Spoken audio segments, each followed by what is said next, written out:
I would like to get my panelists up here. We have Kelly Dermody. She is an attorney at Lieff Cabraser Heimann Bernstein, and she leads the San Francisco office. She's a managing partner in the San Francisco office and chairs the employment practice group. And then we also have joining us Dale Vaughn of the Gender Leadership Group. He is an author and a speaker and teaches healthy masculinity. So, yeah, I'm excited to chat with you guys. Yay. So, we've talked quite a bit, and we've all heard stories over the conference now just around challenging behaviors. Challenging behaviors in the workplace, things around gender bias, around women not feeling safe, around women missing opportunities. And I want this to be just an open, fluid discussion around how do we change behavior. Because something I keep hearing that, Kelly, when you and I first chatted, and then Cheryl Root, who is our board co-chair, often says, you don't change culture, you change behavior, right? And Kelly said, cultures don't get created by a bunch of policies. They get created by people who curate them. So with that as the opening here, let's just jump into it. Let's talk about what it's like to be an active versus a passive supporter. Is that something everyone here has heard before, active versus passive support? What's a passive supporter in the workplace when someone is uncomfortable and dealing with issues and you're seeing it happen? What's passive support look like? Okay. Hi, everyone. By the way, it's great to be here.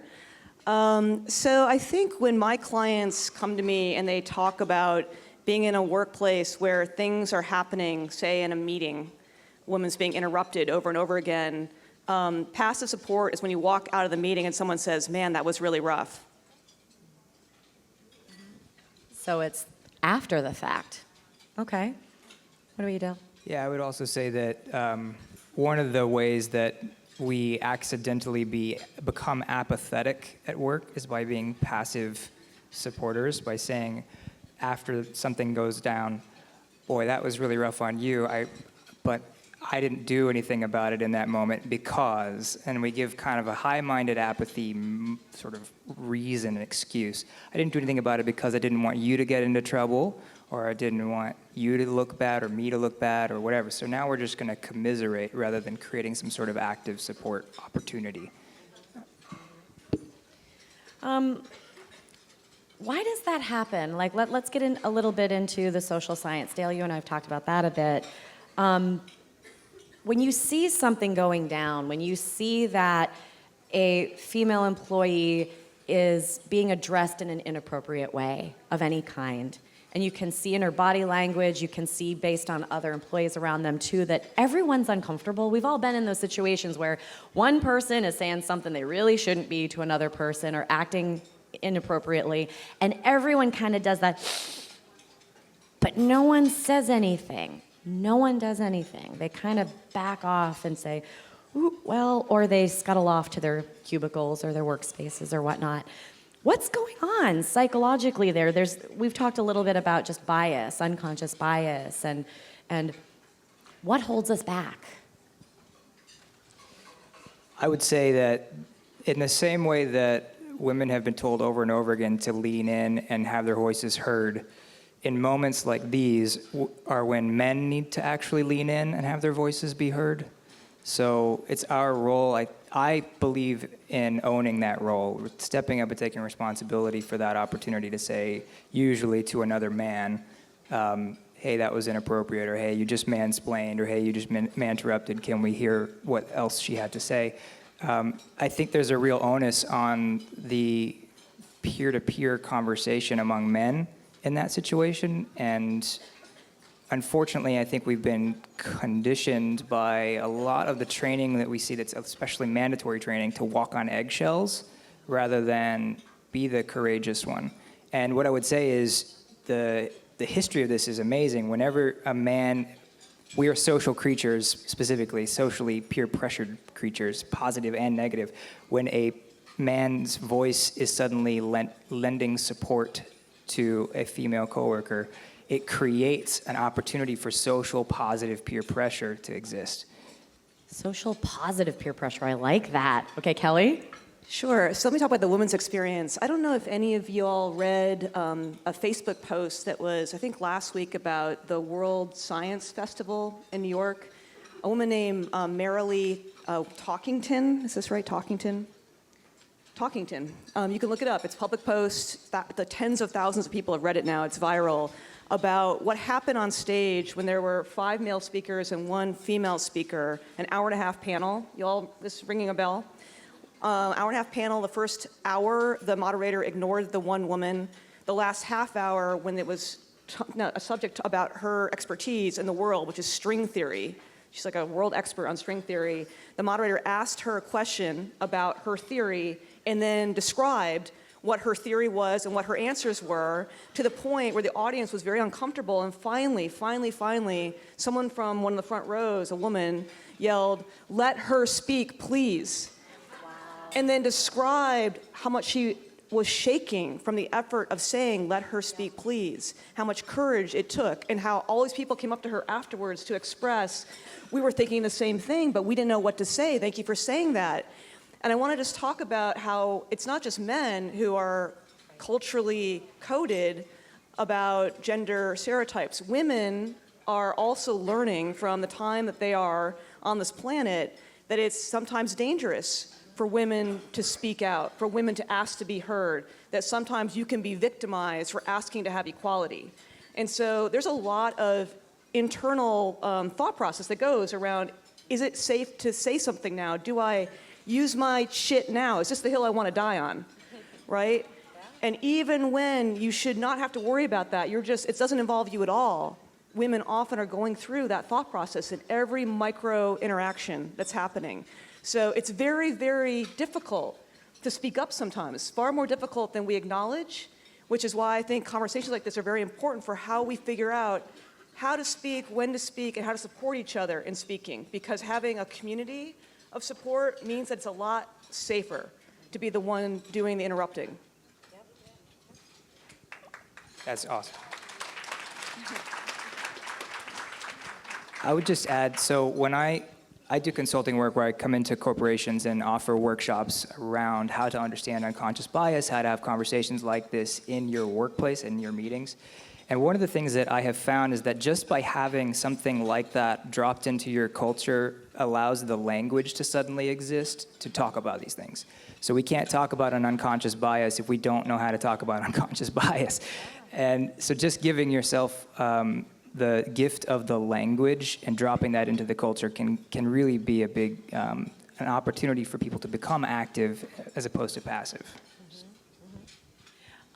You also said something that resonated with me about how to even, as a man, open conversations with women, because, we're scared to speak up, but I also have so many male friends that are good men. They want to be allies, and they are petrified of saying the wrong thing, right?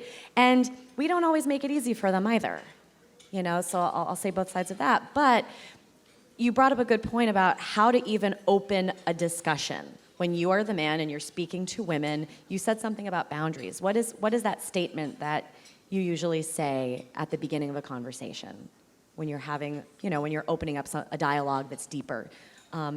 So I tend to ask, not specifically for feedback on my blind spots, because I know that that's my work to do, but I ask for the permission to ask questions. And that seems to never happen outside of these contexts of like, can I ask you a question about your experience? Can I ask? And a lot of times I get the feedback that I'm looking for to help me do my work. Okay, I can't recognize your experience until I have an idea of what your experience is. But some men will just ask rather than asking for permission to ask. It's like getting consent to even have the conversation. And I think that establishes an openness or a barrier, a boundary, a healthy boundary. And I've had colleagues tell me, and this is not just around gender, this is also around race and sexuality, et cetera, and class. I don't feel comfortable talking about that in this situation. And I honor that. I think that's good feedback for me by itself. So just having the courage to ask for consent to talk about it. Consent's a very important word. Consent to have a conversation. Okay.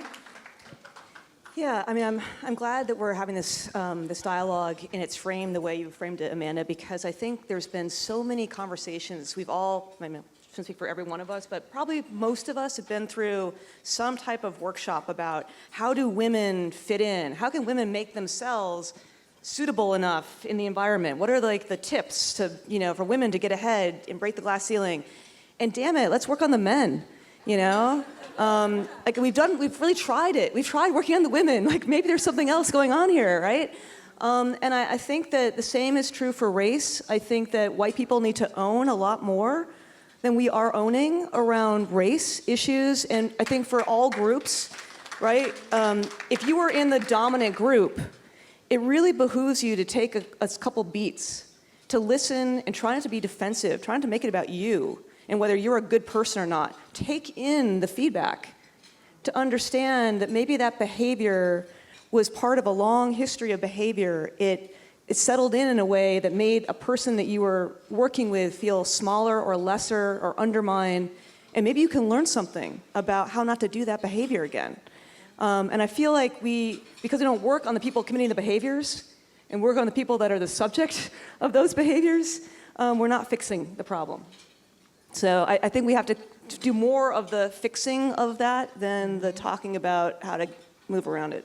As a white girl that grew up in the whitest state in the country, Maine, in a tiny little town that had no exposure to anything else, I asked a lot of questions, and I still do. And I've learned that when a friend of a different race, a different color, a different sexuality than me schools me on something, it's because they care. It's because they see the good in me. It's because they realize that I'm someone who is worth investing their time in. So, sort of like how Carolyn says, imagine that person over there has been waiting for you to talk to them the entire time.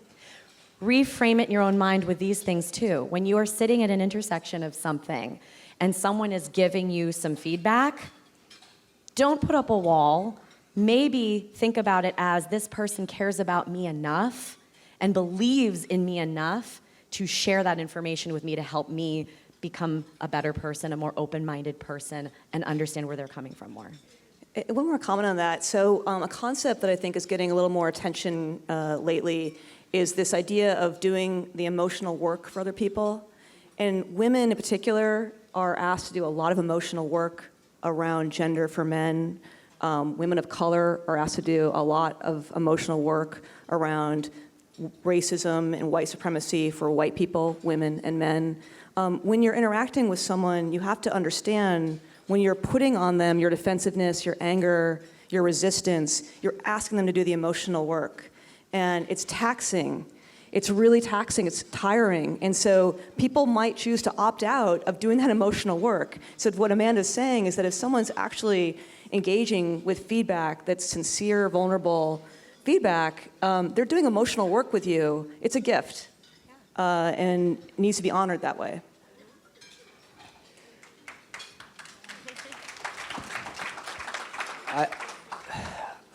What strikes me in that is the separation in our minds between being conscious and being responsible. And I think it's possible to be ignorant, but still responsible. I'm unconscious of my bias, but I am still responsible for it. And to work through that, recognizing that being ignorant to my responsibility is not wrong, and that is something that I can work through and correct. But to own that my unconscious bias is mine. Yeah, an unconscious bias is not a get-out-of-jail-free card, right? Right. Yeah, I think we use that as like a we were talking about this before, high-minded apathy. Like, oh, I have unconscious bias, and I was cultured to do that, and I learned this growing up or wherever, but so now, because I learned it from this culture, I don't have to be responsible for changing that. Well, actually, no. I believe we have free will and the opportunity to shift our thinking and our values and our principles, and why not step into that full force and become, and this is where the men step into this, guys, we have the opportunity to become the better men, to become the better men that Michelle Obama asked us to be, right? And to that point, what I would throw in there too is similar to the other point. If we shame and blame men, that's a term you use. If we shame and blame men, it's not helping. But if we look to them and say, I believe in you, you can be a better person. You know, positioning it more from a place of positivity. I mean, again, not letting anyone off the hook, but if you just approach it from shame and blame, we're not really going to get anywhere. I fundamentally believe in the goodness of men. What I think that is happening is that there are a lot of people walking around unaware and unconscious of the things that they are doing and how the people around them are affected by the things they do. So what we have to do is raise the awareness of the impact of our actions. Part of that is raising the awareness of gender and race and class and sexuality, which if you're like me, a white, straight male of a certain age and class, I'm sort of schooled to be blank. Like, I am a blank gender, I am a blank race, and I want to make that more visible. This is Michael Kimmel's work. The more visible I make my gender, my race, my privilege, the more opportunity I have to leverage that to impact the world in a positive way. I want to get to a bit of a business case here, you know, because one thing that really tends to resonate is talking about the dollar bill. Let's get down to brass tacks here. Diversity of thought, we've heard this from a Hall of Famer last night. Diversity of thought engenders or brings about better business, right? And bad culture, bad behavior costs companies a fortune. And if we're gonna look at some specifics, like Kelly, you know, I'm sure you can speak to everything we're seeing in the press about Uber.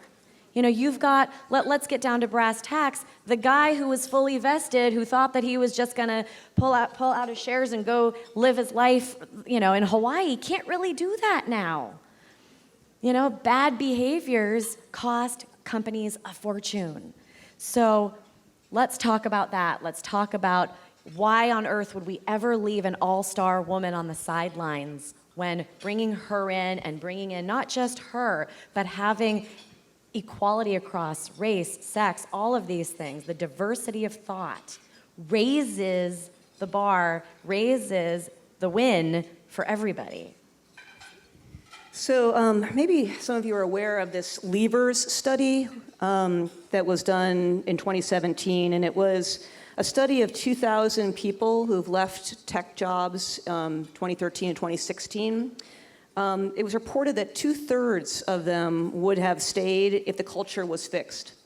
And it's reported that the cost of losing people because of culture problems is $16 billion a year to tech companies. $16 billion. You're losing huge talent. It's very hard to find all this great talent, and you got to train people, replace people. This is something that should be in the interest of companies to solve. 78% of the people who left companies in this study had reported experiencing unfairness, and 40% of those left because of that unfairness they experienced. So people aren't just leaving to get other jobs and other professions, they're leaving because it's crappy. People talk a lot about the pipeline. Oh, we got pipeline problems, we can't find enough women and people of color. Well, the pipeline's awfully leaky. You know, if we could plug the leaks by making the culture better, we would solve a lot of representation problems. So all of these issues exist in a context, right? We're in the ecosystem. And in that ecosystem, I was just looking this morning to kind of remind myself of all the cases that have been public, right? We had the big Kleiner-Perkins one, right, venture capital. We had GitHub. We had a Google engineer reporting about harassment. We had the Tinder co-founder with a harassment issue. And then the Tinder CEO, left, came back. With the Uber issues are all over the news. Tesla, company called Magic Leap, a startup, total absence of women in that company. Zenefits, people are having sex in the stairwells. Upload VR, where there's a sex room and rampant sex talk at work.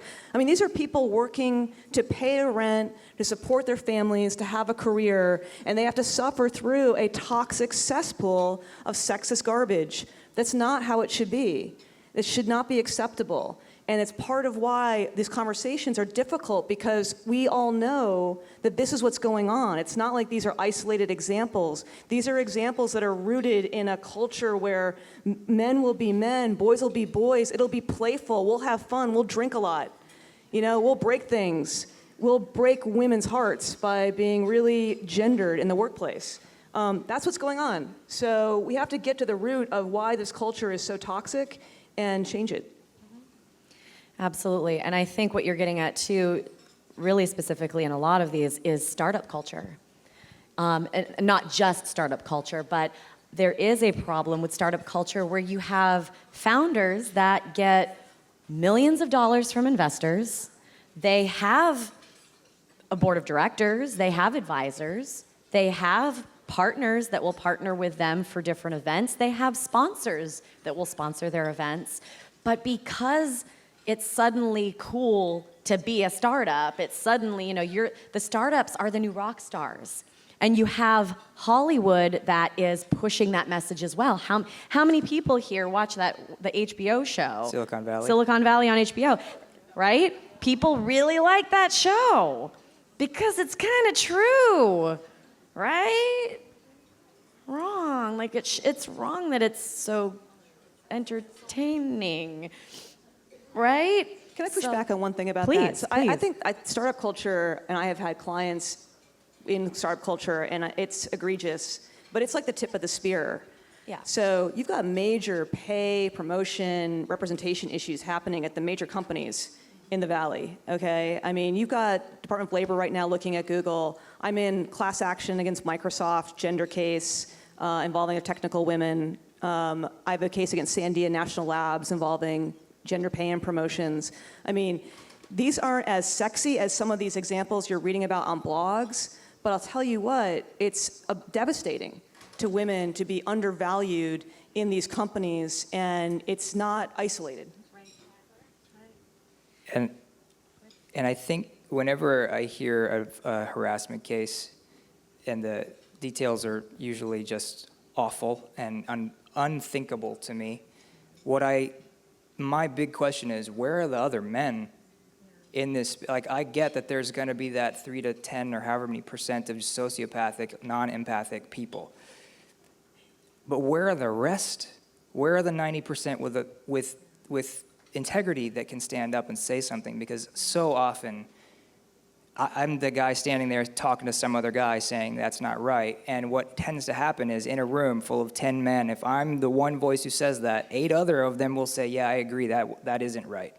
It's like we just got to break the silence. Like there's this silence is violence, like this bystander issue. Silence is violence, folks. So I think the biggest message for me to men out there, and to you ladies as well, is to engage and enroll the better part of the men, the part of them that has the integrity, that you see them going, I don't get why this is happening. Guys, we've got to step into that. We've got to step into that role. The Wonder Woman in us needs to come out too. You can wear the cape with us too, and the skirt. And it's highly masculine to stand up for right and justice. This is Atticus Finch in the first book, not the second one. I read the first book. Yeah, this is not related to my law career, but when I was in college, I was doing a domestic violence training, and there was like an isms awareness, and it was taught by some women of color, and one of the things that stuck with me my whole life was this discussion about racism will end when white people in a room of only white people will stop white people from being racist. That it's about what happens when no one's looking. And the same is true for men, same is true for straight people, same is true for people that don't have disabilities. I mean, you have to own your responsibility for the culture when no one else is around to see how you are behaving. You don't get a medal for every act of goodness. You just be a good person. I love the quote, speak up even if your voice shakes. That was one my grandmother used to say to me all the time. Speak up even if your voice shakes. Because when it's shaking, you're doing something right.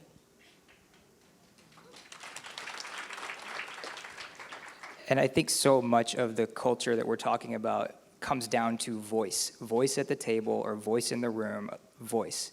And I have had so many companies I've worked with where a woman at a high level in the company has gone through her whole career feeling like she was on mute in conference calls because people weren't hearing her. It's the opportunity to be heard is what we're fighting for first, and then suddenly there's opportunity to have deeper conversation. Kelly, I think when you and I spoke, you said something similar. It's like a man can, or a woman, can interrupt whoever they need to create the space for that other person to speak. That's actually something that I teach with panels. You always have the one person that wants to keep going. I might be one of them. Who would have thought? So it's creating that space. It's interrupting that person and creating the space for that other person to be heard, even if it's saying, hey, Kelly, weren't you saying something about that? So creating space. Yeah, I find that meetings are a really critical piece of this, that if there's a voice that's getting talked over, to just stop and say, Sally, Susan, Joan, whatever, what do you think about that? You've worked on that. And to just stop and focus on that person. And then if they get talked over, say, wait a minute, I wasn't sure I heard all of what, can you just repeat that? You can be very polite. It doesn't have to be like a big protest, but you just can be inclusive. It's about how do you run a meeting well. And I think that this is one of these things where people worry, we talked about this on the phone too, people worry that if they do that they're going to create blowback for themselves. But I think what you're showing is a leadership quality, that you're facilitative, that you can get all the voices in the conversation, that you can actually make the best decision because you've solicited the best feedback, and that the decision that you come to is one that's fully informed. So if you do it in a way that's facilitative and isn't, within your own style, you don't have to sort of raise your hand and say, someone wasn't heard in this meeting, which might also be appropriate in some meetings, by the way. But I think you can really score points for yourself. It's not a win-lose, it's a win-win. And make it the new normal. Make it the new normal, yeah. That's a great tactic. Dale, you said something I thought was really interesting as it relates to diversity, inclusion, different events that women go to, like even you getting invited here, where we as women don't often think, well, I'm going to this women's thing about blah, blah, blah in tech, women's thing, ... in tech. Hey, Dale, do you want to come with me? Yes, I do. Thank you. And I will be inviting him to tech events in Los Angeles, where we're both at. But inviting a male colleague along. I think oftentimes men are looking to be invited just like women are looking to be invited, no? Yeah, and I think that often gives men the permission to show up. I will say this, I'll own this myself. My expectation is when there's a women's group, I want to respect that that's a women's group. Like, that's important. And if there's a boundary there, I don't want to cross that at all. I certainly want to be supportive. If I'm being invited into that circle in order to be supportive, that is an honor that I feel. It's a privilege that I feel. It's something that I definitely want to do.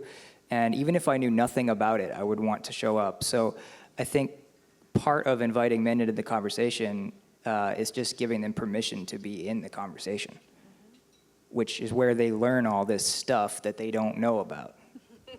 That we talk about with each other.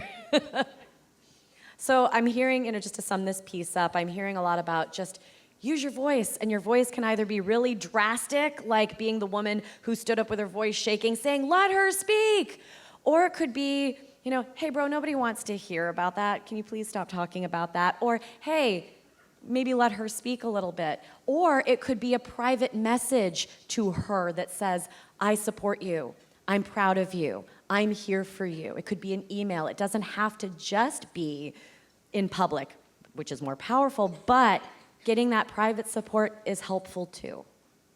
There are TED Talks by male feminists that I think make really good cases for male feminism. that I think if you have a male colleague, you could send them just a link to a TED Talk and let that do the work. We've got about 6 minutes. Does anybody have any questions for Kelly or Dale? We have microphones here and here.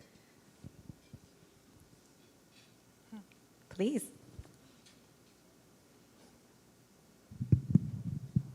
I'm not only a woman, you can't see me. So thank you for this topic. I just finished a conference where I'm the only woman in a conference. I'm a speaker in that conference. What I like to know is I'm going to be in a conference where I will be the only woman in the panel with 5 other men. Very brave. In Hawaii. Talk about IoT. One of them is chief geek of Microsoft. So my male colleagues told me, Roxy, you need to be prepared. So I'm open for anybody in this conference to send me support and tips. I want to be ready. So I'm open to hear anything you want to give me. I normally not worry, but after you told me, I'm shaking. But I'll be fine when I get home. I think the last conference, it was fine. Everybody's supportive, and they put me in the middle, 2 men in the first part of the conference, and I'm in the middle. And I was the only one there speak without a microphone. So I scored. I'm pretty sure I was good there. But on the panel, I don't know. I never been in a panel with all men. So thank you. Thank you. Yeah.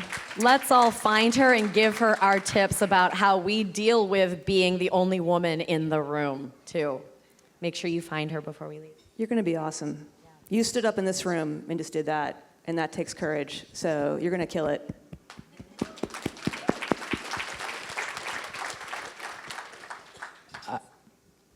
I don't know. I would just say, is there an opportunity in the pregame where you're talking to the panelists, that usually there's like a green room where you're all talking? There's an opportunity there, I would think, to connect and maybe enroll a couple of them as allies before you walk onto the stage. That might be something worth considering. She's coming back. Cool. So I think I was contacted out of nowhere for the conference, and the organizer, I think, planned it pretty well. He gave each of us 8 minutes to talk. So we give our a little session. So sometime we will have time for, I don't know why my voice is shaking, but I love you guys. We're all here supporting you right now. So I think it should be fine. I believe it's about 2.5 hours, so a lot of drilling. But we have each 8 minutes, so I will have some time to talk about what I know. Okay, so just out of 5 people or 4 people, you are invited? You are the only woman invited? So you're the only woman invited to the entire event?